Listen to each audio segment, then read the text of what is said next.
and you're listening to the Tony Jones Show, your destination for talk and rock. With me, as always, is my co-host, Mr. George Garner. George, let's get to this show. Okay. Because we do have a worthy, lovely, and talented guest in studio.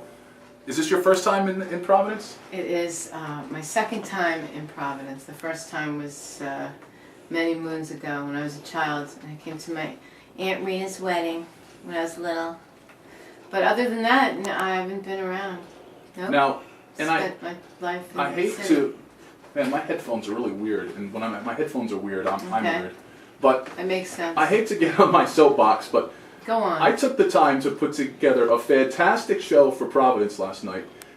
And in my humble opinion, a little bit of rain kept a lot of people. When did we as a society stop leaving the house because of rain? It's depressing. Yeah, well, I think that people are getting more and more lazy. They like to stay home and watch all of these mundane TV programs and not move their fat asses to support even their friends. And I will say that it was barely a rain, if you want to call it that last night. That's true. It was it was not even a drizzle. I know because I spent plenty of time outside smoking.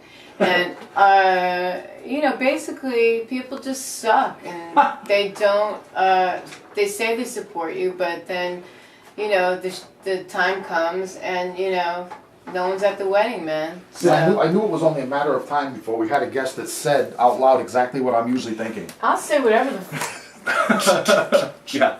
Well, I didn't say that, did I? Now, I have a track queued up. I'm going to play some tunes, and we'll come back. We'll talk some more. Okay. You're going to play live in studio for everybody. But Yes, you right. brought for me and turned me on to Susan Said, who I Susan can't Said. picture where I know them from. But Well, you do know them. Susan Said they've been playing around for a while. They're an awesome band. Sue Said, a very dear friend of mine. She's a fantastic performer, great singer, songwriter. Her songs are really speaking about saying, talking about saying things that you'd like to say. Susan sings the things that you only wish you could tell people. So here is Susan Said, and this track is called Bleed. You heard it right here on the Tony Jones Show. The Tony Jones Show continues. Our old pal Lisa Gorley is in studio. Go to lisagorley.com and check out just hideous pictures of me fat with weird haircuts throughout the years. That's lisagorley.com. Lisa, are you going to ever do a book? Everybody in Providence wants a book. We'll talk about that later. George Garner is my co-host, and thinking back to the beginning of the program, I don't think we ever introduced you. I think we just kind of went into it. You being me? We never. Well, why don't That makes you, me a horrible person. Well, I That don't makes make me you a horrible horrible at person. my job. Actually, nobody in the That's up to studio your has boss. been introduced to anybody. So Well, what we do gotta you do it got? ourselves. It's like a bad trip. It's like a bad Alcoholics Anonymous meeting. So tell us how you got started.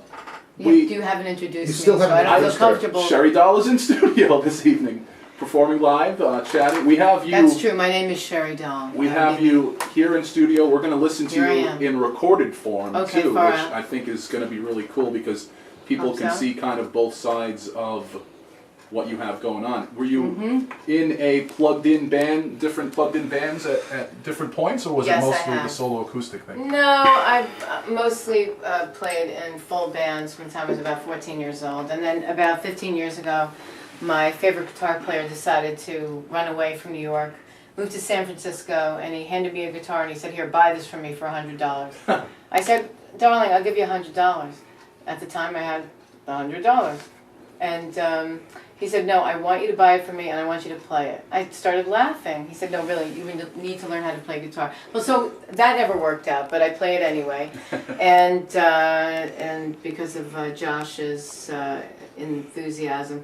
And then after about going here and there with different bands and having different things happening as far as representation and management and this and that and blah blah blah music business shit, which I'm not going to talk about because it's so bogus. Like no one believes anything you say anyway. So like anything I talk about, you had this chance and that chance, blah blah blah blah blah. Meanwhile, here I am today just saying that it doesn't matter to me. What matters is the music. So I have no delusions of grandeur. I just like to play what I want. So I decided, you know what the hell, just play my guitar. I usually play with an upright bass player, this guy Gaku Takanashi, who's an ass kicker. He also plays great guitar, but lately for some odd reason, I don't know why, people just want to hear me play without anyone else.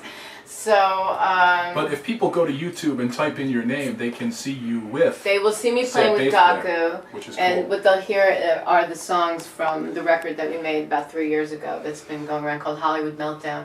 We're going to start working on a new record in about a month, and I'm also going to be putting together a compilation of a lot of the things I've recorded over the years for all of the people who've never heard them, which would probably be most of the people.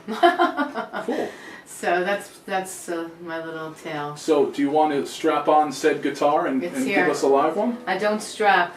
I don't strap on. It kind of reminds me of the beginning of the program. So what do we want to do? Want me to play some? Yeah, let's. Why don't you play, and then we'll talk a little bit about. All right, I'll do like an abbreviated version of one of these things here. Cool.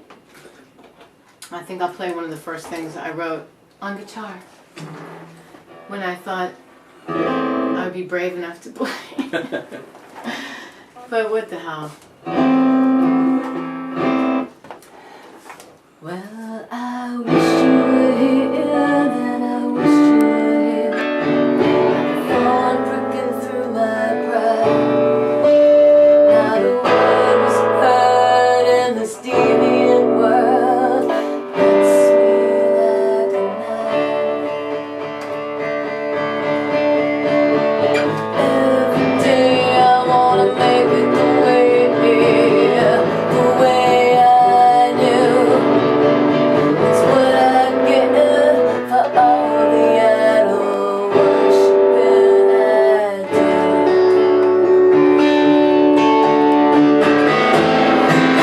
I just need myself.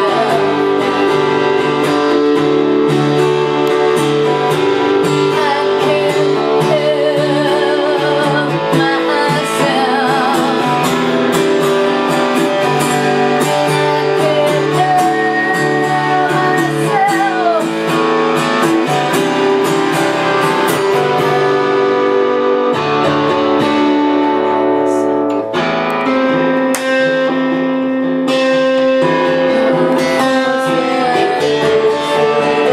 can't help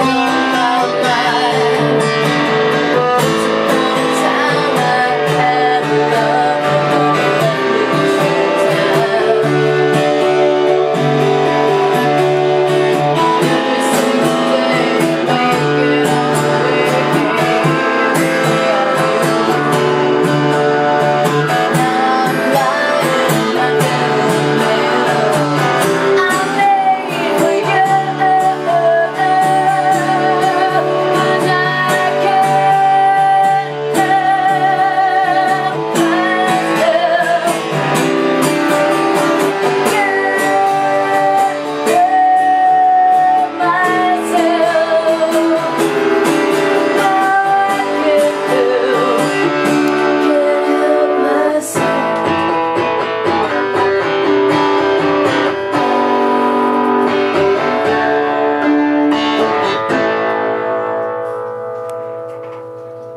Cheri Dahl performing live for you right here on the Tony Jones Show.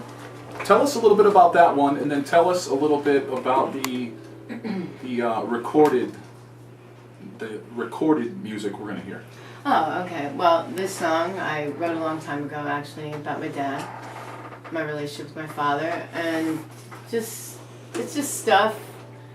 You know, it could apply to anybody's life. It's special to me for the reasons it's special to me, and then to other people, whatever they might get out of it or not. They're just words. They just go together in sentences and come out into songs somehow. That's about it. And how about High Heels, which we have queued up? High Heels, well, the one you're going to play, is that the one that I gave you with the full Monty? Yeah, yep. Basically, okay, that I recorded with Jesse Mallon, who had a band years ago called Degeneration. Now I think they're called Jesse Mallon and the St. Mark's Social Club. That was something, whatever. Anyway, he owns a bunch of clubs in the city. Blah blah. He's had some really good tunes on the radio himself. He was kind enough to produce a few songs for me that never wound up becoming the record that I anticipated. But hey, what can I say? It's better to have recorded than not to have recorded at all. Alright? So this is the most uplifting version of this particular song, which is also a true story. All my songs are just about, who else am I going to write about? I write about me, tell the truth.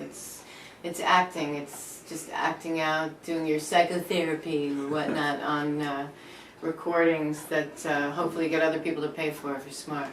Well, I won't try to paraphrase it better than the person who actually wrote it, so here it is. Time